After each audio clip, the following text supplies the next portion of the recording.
And welcome everyone to the Armed Forces Insurance Military Spouse of the Year show, where we get to take the time and sit down with our MSOYs and talk about the good works that they are doing in their communities and how this program is making an impact on the work that they are doing.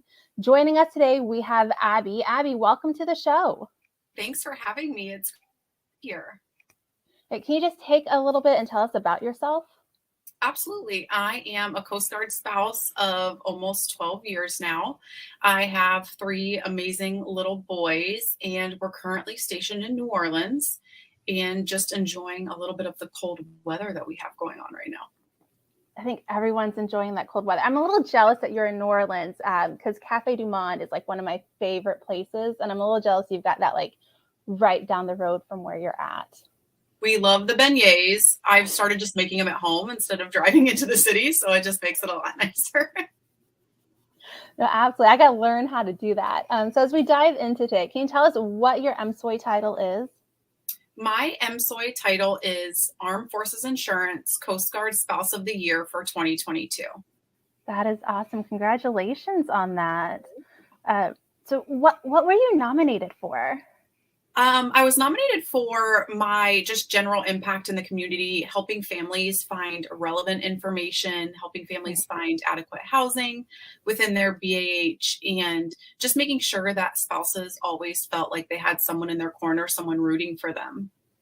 Yeah, that is awesome. I can definitely see why you were nominated for that, because it's always good when we have that person that we feel like is our advocate and our support and can help us be able to find the information, be able to find what it is that we need.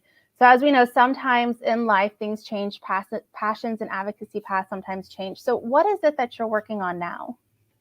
I've thought about this a lot recently because I have a couple different passions. And initially, again, it was the housing, making sure that military privatized housing was adequate and inclusive and finding members safe places to live. And if they didn't have a safe place to live through privatized housing, how can we navigate that? How can we rectify that situation for our members? And I don't want to say longer a path, definitely is. But I am actually currently working on something called SAFE, and it pertains to military kids in schools, supporting all families in education, making sure that military kids are supported, not only in just the classroom, but with anti-bullying strategies and stuff like that, because military kids are 9% more likely to be bullied by their peers. And coming to New Orleans and being in a different culture, my kids, unfortunately, have experienced that a lot. So it drove a passion in me that I really didn't know I had. And the more I think about both of my passions, they kind of mesh together because a lot of military families have to choose living on base in inadequate housing, houses filled with mold, work orders not being completed. In some cases, people living with tarps on their roofs from the last hurricane, unfortunately. So families are having to choose between inadequate government housing in good schools or living on the economy and ending up in schools that aren't so great. That really impacts our families and our children, especially our special needs kids. So that's why I started working on SAFE. And it's built around just putting simple practices in place, a buddy program for military kids, taking a civilian non-military connected child and grouping them with a military connected student to say, here's the cafeteria, here's where your classes are. I'm going to sit with you at lunch today so you don't feel alone, and just helping military kids navigate, because we are the new families so often. Trying to get any school that's within 30 miles of a military installation some core competency training, mental health professionals that are familiar with what military life is like can come in and help and say, okay, this is how these kids may be affected. These are the behaviors they may experience. These are the mood swings these kids may have because dad is gone or they're the new kid again. This is their 3rd school in 4 years. Simple things like that, and really just making sure that they're supported and that no matter what school they go to in the country or out of the country, that there's something for them there to look forward to, and there's people there to support them.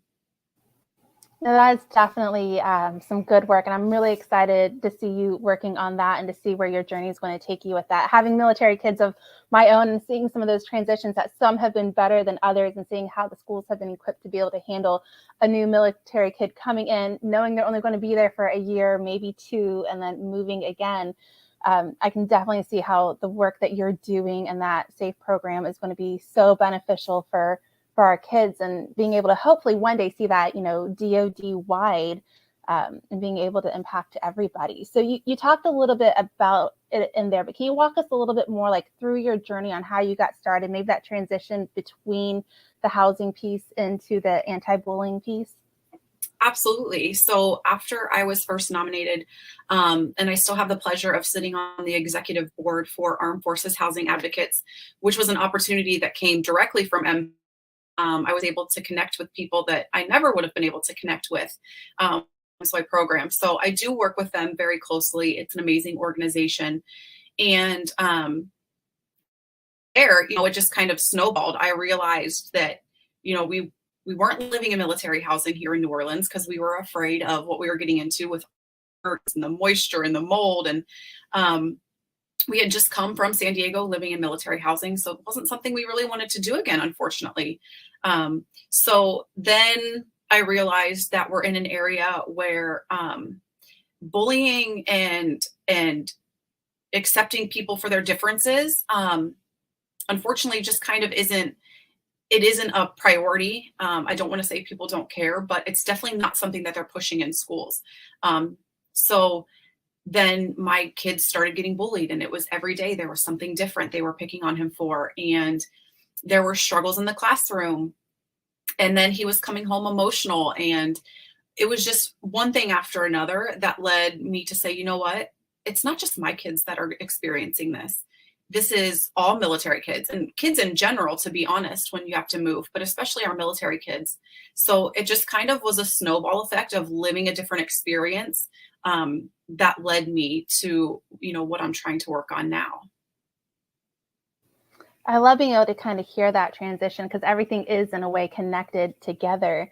This leads me to my next question. You talked in there about how you were able to connect with the folks at the housing advocacy group through the MSOY program. So how has the AFI MSOY community been able to support you in the work that you are doing?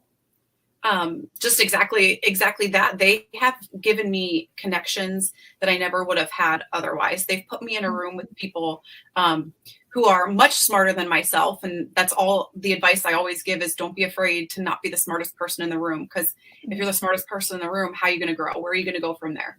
So they have put me in a room of amazing men and women that want to see you succeed. And they, you tell them about an idea you have, and they're like, oh, I know a person that might be interested in hearing what you have to say. And then all of a sudden you're talking to someone you never thought you'd be talking to from the head of an organization. And, those connections just start flowing, and it's just like one big, branch that keeps splitting off, and you're meeting all these different people.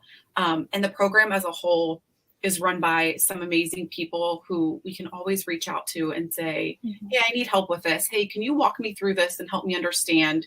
Or do you have someone that you could connect me with? So there's just such a support system of hundreds and hundreds of spouses that are subject matter experts on everything you could possibly imagine. Absolutely. And I think we've said this several times in many different conversations. There's that 6 degrees of Kevin Bacon thing. But I mean, he really has nothing on what our MSOY community is, because I feel like it's 1 degree of an MSOY. As you said, somebody knows somebody that can connect you to whoever to be able to make doors open or to help get the ball rolling on some sort of thing. So being able to hear how that support from our community has been there for you has just been really amazing to hear. So as we wrap up some today, what advice would you want to give to other spouses who are out there trying to make a change in their community, trying to make a difference, don't know what they're doing or where to start? What advice would you want to offer to them? I don't want to let them know. Everybody thinks that you have to be doing something huge, like starting a nonprofit or going to DC to advocate at the Capitol, or people think that this program, you have to be, doing something national. And that's just not the case, because I really am a big believer in the work starts at the ground level. If you're helping people at your local installation and you're helping local families, you're going to see how that blossoms, because it starts with helping at that I was nominated at in San Diego. And then, you move, and those people from San Diego can still contact me. And now we're at a new unit. So no matter what you're doing, big or small, just do it with your whole heart and make sure that you just continue your passion, because you never know who you're going to meet. You never know who's interested in the same topics as you are, and you never know who's fighting for the same things. And again, don't be afraid to be, the one that's not the smartest in the room. And I tell the other 7 winners this all the time. Like, I'm definitely not the smartest of the 7 of us.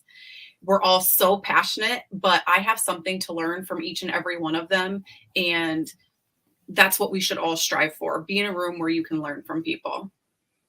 No, absolutely. That's such great advice. We get that mindset, we got to go big or we got to go home, but understanding that every small act that you do in making a difference leads and makes a bigger impact. So that's definitely some good advice to hear and to wrap up today. But thank you so much for taking time out of your day to join us.